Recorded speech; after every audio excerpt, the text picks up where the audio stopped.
Gracias, señora presidenta, y gracias, señora ministra, por su comparecencia y por su exposición. En la última comparecencia en esta comisión de su predecesor, le recordé la falta de respeto a esta comisión que suponía traer una reforma ya negociada con la Unión Europea. Espero que en esta legislatura se tenga en cuenta más a esta comisión. Vamos a hablar de números. Año 2023. Unas cotizaciones sociales inferiores a las pensiones contributivas más no contributivas en 16.757 millones de euros, 2.042 millones más que en el año 2022, y eso sin contar el importe de las pensiones de las clases pasivas. Para cubrir 213.429 millones de euros de gastos en el año 2023 han sido necesarias transferencias del Estado por importe de 39.296 millones de euros y un incremento de 10.000 millones de euros en la deuda de la Seguridad Social. La deuda de la Seguridad Social crece, como hemos dicho, en 10.000 millones de euros frente a 2.724 millones de euros del mecanismo de equidad intergeneracional. O sea, endeudarnos en 10.000 millones de euros no es importante para la sostenibilidad del sistema y obtener 2.724 millones de euros es un éxito. Creo que las matemáticas dicen otra cosa. Analicemos lo que ha pasado en los últimos 7 años. Déficits continuados de las cuentas de la Seguridad Social, a pesar de los 190.940 millones de euros de transferencias recibidas. Déficits continuados que han supuesto elevar la deuda por importe de 88.779 millones de euros. Es bueno recordar que en septiembre de 2020 y en abril del año 2021, en esta comisión, su predecesor afirmaba que la financiación de los gastos impropios permitirá, en 2023, eliminar el déficit previsto para la Seguridad Social. No solo eso, sino que se calculaban en 2.600 millones de euros el sobrante entre gastos impropios y déficit. Analicemos las perspectivas de futuro. Previamente, recordar una obviedad. La única ficción contable es considerar que tenemos dos cajas, la de la Seguridad Social y la de Administración Central. En base a esta obviedad, una persona sensata debería estar preocupada ante el hecho que el déficit de las administraciones públicas se haya situado en 53.500 millones de euros en el año 2023. Preocupada ante el hecho de que sigamos por encima del 3,6% de déficit sobre el PIB y preocupados ya que este déficit supone uno de los más elevados de la zona euro. Una persona sensata debería estar preocupada ante el hecho que los déficits acumulados han provocado que la deuda pública en España supere los 1,57 billones con B de euros y que tan solo 6 países de la Unión Europea, España entre ellos, mantengan un nivel de deuda por encima del Producto Interior Bruto. La persona sensata debería estar preocupada cuando lee el informe de la IREF sobre la sostenibilidad de las administraciones públicas a largo plazo.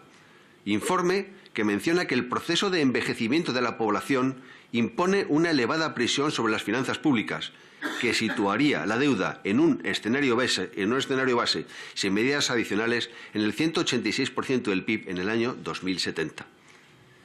Pensar que en un escenario de déficits continuados y elevado nivel de deuda podamos mantener en el futuro este nivel de transferencias a la Seguridad Social sin reducir otros gastos es sencillamente una ingenuidad o simplemente una irresponsabilidad. Y hablemos de irresponsabilidad. Es una irresponsabilidad seguir elevando el coste al trabajo en el país con mayor tasa de paro de la Unión Europea. Y lo es sabiendo que la formación bruta de capital fijo por persona en España es un 5,3% menor que en 2001. Y lo es ante la evidencia que nuestro país tiene un grave problema de baja productividad. Recordemos que desde el año 2018 y hasta el año 2024 el Gobierno ha elevado las bases máximas de cotización un 25,84% y las mínimas en más del 43%. Y es que ustedes legislan en contra de las pequeñas empresas y en contra de los autónomos, que son la mayoría del tejido productivo de este país. Porque son las pymes y los autónomos quienes más sufrirán por este incremento de los costes del trabajo. porque son las pymes y los autónomos quienes tienen mayores problemas para trasladar el aumento de los costes a los precios y que ante la caída de sus márgenes de producción podrán verse abocadas a reducir su actividad o su creación de empleo, o aumentar menos los salarios con el consiguiente impacto negativo sobre las rentas agregadas del trabajo. Nos debemos preguntar las razones por las que desde el año 2008 las tasas de paro en España son entre un 1,7 y un 2,2 superiores a la media de la zona euro. Es triste, pero cierto.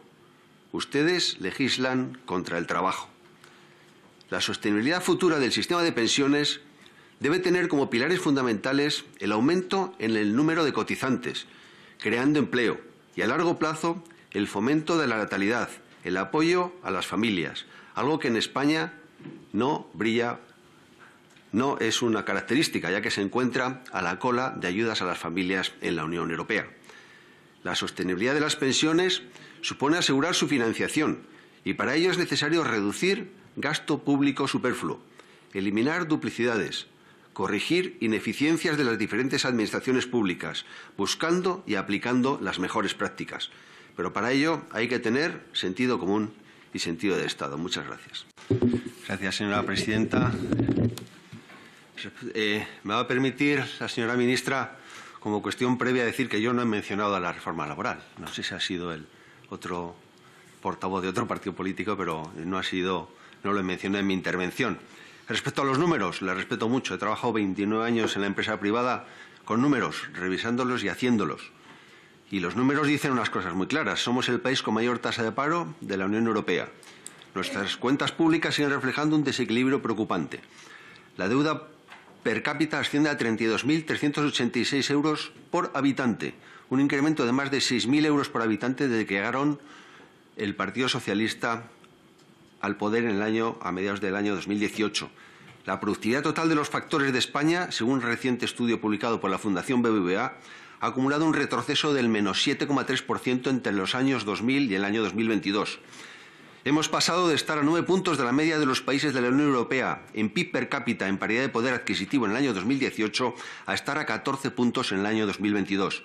La propia OCDE indica en un informe que España se encuentra en el puesto 23 de la lista de países por PIB per cápita en paridad de poder adquisitivo y que perderá 11 puestos en el año 2060. La OCDE estima que en las próximas 4 décadas el crecimiento del capital, tanto físico como intangible por trabajador en España, será el tercer peor de los 46 países analizados. No, yo la verdad es que trabajando con números no me suelo equivocar mucho. Y también recordar, como lo hago siempre en esta comisión, que en el año 2011 fue el Partido Socialista el que congeló las pensiones a más de 6 millones de españoles. Recordar que aumentar los costes al empleo cuando casi un tercio de las empresas españolas, según datos de la Central de Balances del Banco de España, se están enfrentando a dificultades a la hora de generar beneficios suficientes para cubrir costes y que un 24% de las mismas presentan niveles de endeudamiento que amenazan a su supervivencia, aumentar los costes al empleo es una verdadera irresponsabilidad. Muchas gracias.